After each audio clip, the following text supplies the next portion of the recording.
This unlikely crossover between Mario and Ubisoft's almost forgotten Rabbids franchise takes you on an exciting strategy RPG ride with some very pleasant surprises and some rather unpleasant annoyances along the way. But one thing is for sure, it's worth the ride. The Super Merge takes item A and item B and combines them to create item C! Ugh, if only it were that easy.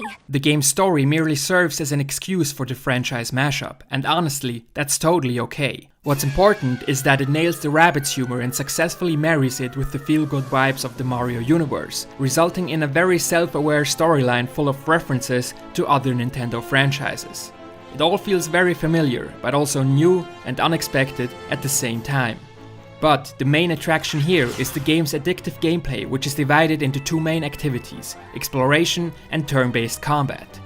The latter takes a lot of cues from other games in the genre, but not without adding its own twists to the formula. Every character on a battlefield can use 3 actions for every turn: movement, attack, and special ability. While moving, you can interact with your teammates to reach otherwise unreachable areas, heal your teammates, or damage enemies with melee attacks. Attacking enemies can be done with close or long-range attacks. Shooting Rabbids from higher ground or flanking them will grant you an attack bonus. Each character can choose between a more conventional primary and a more outlandish secondary weapon with a cool-off time after usage. The numerous weapons differ in base stats like hit range and hit damage, but also in their special effects. There are weapons that will burn, freeze, and bounce enemies, or even block their attacks. These special effects add a potentially match-winning twist to each weapon.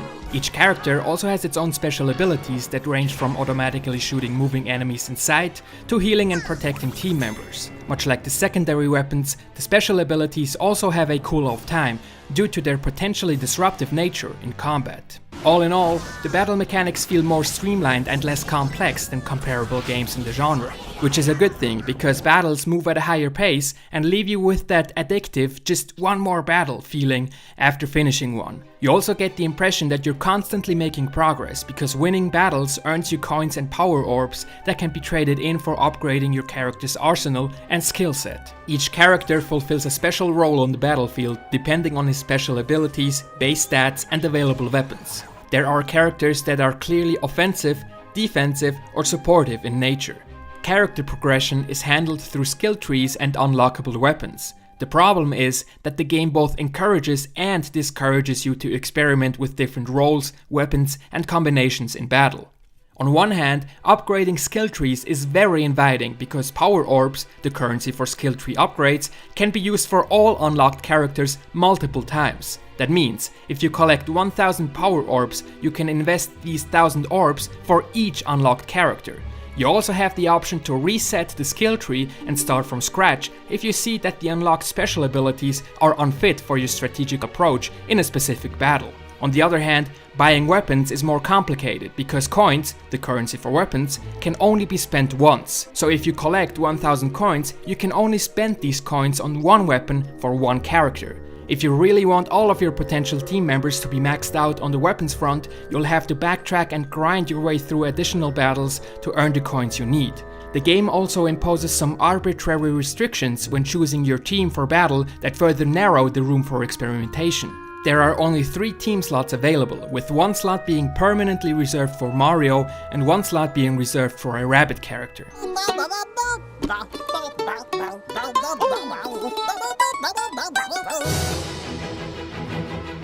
The tactical approach to each battle zone varies significantly depending on its objective and layout. The battlefields are cleverly designed and feature varying numbers of destructible and non-destructible structures for full or partial cover, pipes that link 2 distant points on the map to each other, and various environmental hazards affecting both you and the enemy. Speaking of which, the enemy Rabbids are definitely one of the highlights of the game. Each enemy type is very well designed, has a unique character and abilities that force you to constantly rethink your strategy.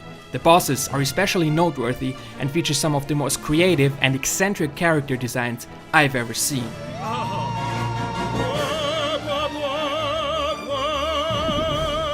Unfortunately, the battle controls come with some drawbacks. The inability to zoom out of the battlefield makes some combat situations more confusing than they actually are. And given that there's no confirm prompt to confirm your actions before executing them, you'll most likely execute more than one stupid accidental move that can potentially mess up your whole strategic approach.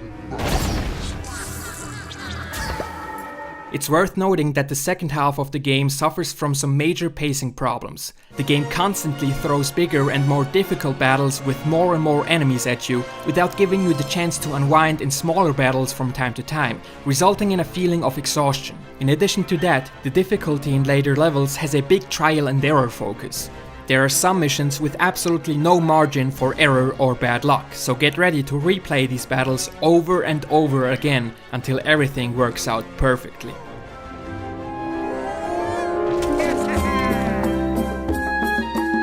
The second component of the gameplay, exploration, feels way less polished than combat. The battle zones are linked together with 4 distinctly themed worlds divided into chapters. Even though the worlds are fairly linear, they are filled with puzzles, hidden stages, and treasure boxes containing orbs, coins, weapons, and gallery items that can be viewed in the Rabbids Museum. At their best, the chapters serve as a welcome break between battles and benefit the pacing of the game. At their worst, the chapters only add to the pacing problems and confront you with easy but tedious and exhausting puzzles. Pushing boxes and buttons is only fun for so long. The camera problems found in combat are also present here. The fixed camera height makes it hard to get a clear view of the situation, and it's especially annoying in larger scale puzzles. After finishing each world, you get access to new battle challenges in the finished world and a new ability for exploring that encourages you to revisit chapters to get access to previously unreachable areas. I have to mention that the unlockable exploring abilities feel very lazy and random. Unlocking the ability to push boxes sounds just as boring and uninspired as it is. Pretty early in the game, you also get access to the Body Dome, where you can tackle various campaigns in a local co-op multiplayer mode. While this is a nice addition to the package, it would have been nice to see at least some basic online functionality here.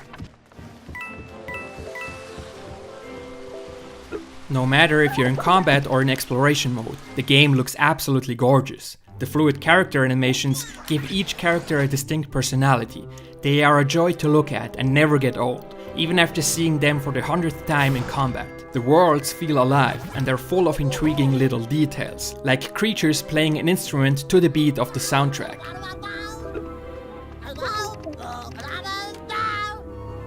Low-res textures and the restricted drawing distance are masked well with the fixed camera angles and the tilt-shift effects. Though I have to mention that I did experience some performance issues. Frame rate drops during combat occur on a regular basis, and I encountered some weird glitches that forced me to close and restart the game at one point.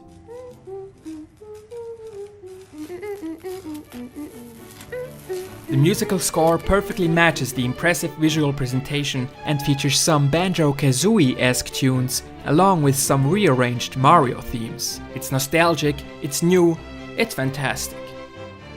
Oh no!